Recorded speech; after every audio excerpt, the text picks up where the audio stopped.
বিরুদ্ধে এমনকি মুসলমানদের কোন নিয়মের বিরুদ্ধে কথা বলার বাংলাদেশে নাস্তিকের কোনো সাহস ছিল না।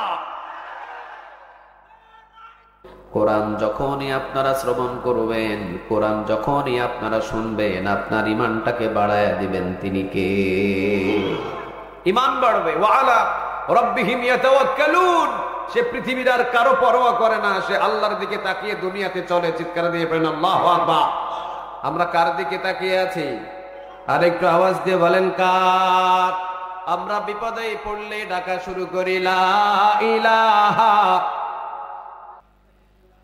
লা ইলাহা ইল্লাল্লাহু মুহাম্মাদুর রাসূলুল্লাহ সাল্লাল্লাহু আলাইহি ওয়াসাল্লাম। আমরা বিপদে পড়লেই নাম নিকা, আমাদের বিপদে আপদে সব জায়গায় আমাদের সাথে থাকেন। তিনি কে?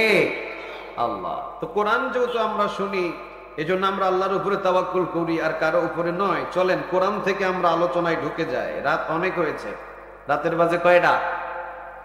হ্যাঁ, তাহলে আর ঘড়ির দিকে না, এখন আমার দিকে তাকিয়ে কোরআন থেকে কিছু আলোচনা আমরা চলেন শুনি।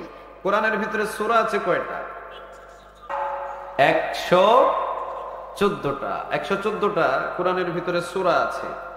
আমরা আজকে সূরা আন-নাহাল থেকে কথা শুনবো। আচ্ছা, নাহাল অর্থ কি কে বলতে পারে?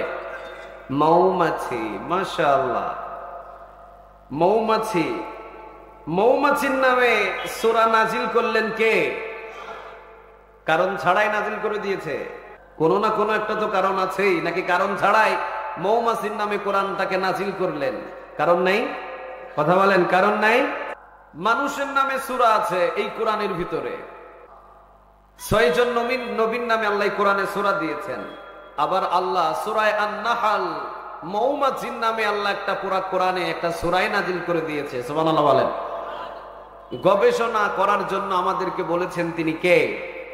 আল্লাহ। আল্লাহ বললেন মৌমাছির নামে একটা সূরা দিয়েছি, একটু গবেষণা করো, একটু ধ্যান খেয়াল দিয়ে গবেষণা করো, তাহলে মৌমাছির নামে কি জন্য আমি সূরা নাজিল করেছি সেইটা তোমরা বুঝতে পারবা। আর মৌমাছি থেকে তোমাদের অনেক কিছু শিক্ষা নেওয়ার আছে। ওই বিষয়গুলো যদি শিক্ষা নাও, জমিনের ভিতরে দিন কায়েম করা তোমাদের জন্য সহজ হয়ে যাবে। চিন্তা করেন, একটা সাধারণ মৌমাছি থেকে পৃথিবীর শ্রেষ্ঠ মাখলুকাত মানুষদেরকে শিক্ষা নিতে বলছেন। তিনি কে? আল্লাহ। মৌমাছির প্রথম নাম্বার একটা গুণ হলো ও সব সময় ভালো কাজে যায়, ও সব সময় ভালো জায়গায় যায়। ফুলের বাগানে, গোলাপ ফুলের বাগানে মৌমাছি পাবেন, বেলি ফুলের বাগানে মৌমাছি পাবেন, এরপরে যত ধরনের ফুল বাগান আছে সব ফুল বাগানের ভিতরে আপনি মৌমাছি পাবেন। কিন্তু যদি আরেকটা মাছি আছে, সেই মাছিটাকে সব জায়গায় পাওয়া যায়, ওই মাছিটা ফুল বাগানেও পাবেন, আবার টয়লেটের ভিতরেও পাবেন। এখান থেকে শিক্ষা নিতে বললেন। সূরা আন-নাহাল মৌমাছি নামে একটা সূরা আল্লাহ সুবহানাহু ওয়া তাআলা দিয়ে আল্লাহ সুবহানাহু ওয়া তাআলা বললেন এবার গবেষণা করো। মাছি 2 ধরনের। কয় ধরনের? একটা হলো মৌমাছি আর আরেকটা কি? কি? আচ্ছা যাক, টয়লেটেও থাকে এটা না? দেখেন, এক একটা মাছির এক এক ধরনের তাদের আদর্শ।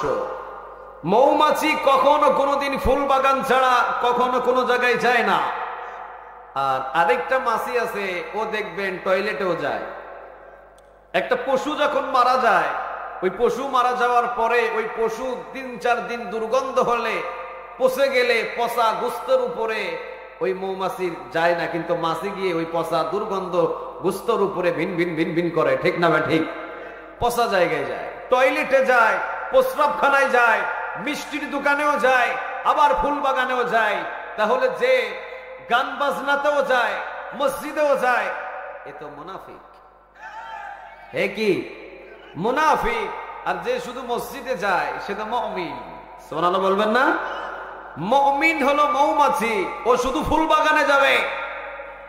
আর মুনাফিক মাছি হলো আরেকটা, ও ফুল বাগানেও যাবে, আবার ভাতের হোটেলেও যাবে, আবার টয়লেটেও যাবে, আবার দুর্গন্ধযুক্ত 4-5 দিন পচা আবর্জনায় গিয়েও ভিন ভিন করবে। ঠিক না ভাই? ঠিক।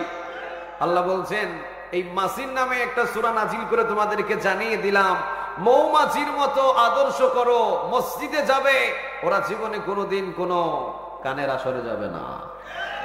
মসজিদে যাবে, ওরা জীবনে কোনোদিন কোনো ব্যান্ড সঙ্গীতের কাছে যাবে না। মসজিদে যাবে, ওরা জীবনে কোনোদিন কোনো হিন্দুদের প্রোগ্রামে যাবে না। মসজিদে যাবে, ওরা জীবনে কোনোদিন কোনো পাপ কাজের ভিতরে জড়িত হবে না। ঠিক না বেঠিক? মৌমাছি থেকে শিক্ষা নিতে বললেন তিনি কে? এক নাম্বার গেল। আসেন এবার মৌমাছি থেকে আরেকটা আল্লাহ রাব্বুল আলামিন বললেন, মৌমাছি থেকে আরেকটা তোমরা জ্ঞান অর্জন করতে পারো, সেটা হলো মৌমাছিদের ভিতরে দেখবা একটা রানী আছে। ওই রানী যেইটা বলবে, 50,000 যদি মৌমাছি থাকে, মৌমাছি 50,000 একটা রানীর কথাই উঠবে আর একটা রানীর কথাই বসবে। সুবহানাল্লাহ বলেন। ওদের ভিতরে একটা রানী আছে। কি আছে? কথা বলেন, কি আছে? রানী আছে। মৌমাছিদের ভিতরে 50,000 যদি মৌমাছি থাকে, ওদের ভিতরে একটা লিডার আছে, সেন্ট্রাল লিডারশিপ আছে তাদের ভিতরে।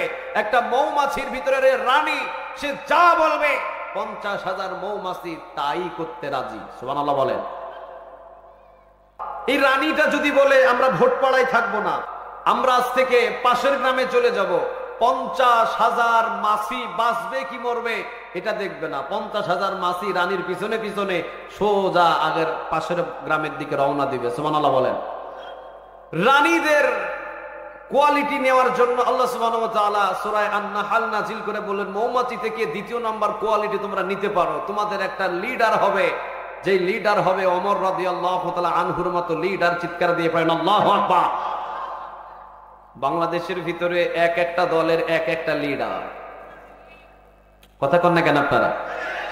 আচ্ছা, বাংলাদেশের 98% আমরা মুসলমান। 98% সব মুসলমান যদি একত্রিত হয়ে আমাদের বাংলাদেশের যদি একজন একটা লিডার থাকতো, আর ওই লিডার যা বলতো বাংলাদেশের সব মুসলমান তাই করত, বাংলাদেশে হজের বিরুদ্ধে কথা বলার কোন নাস্তিকের সাহস ছিল?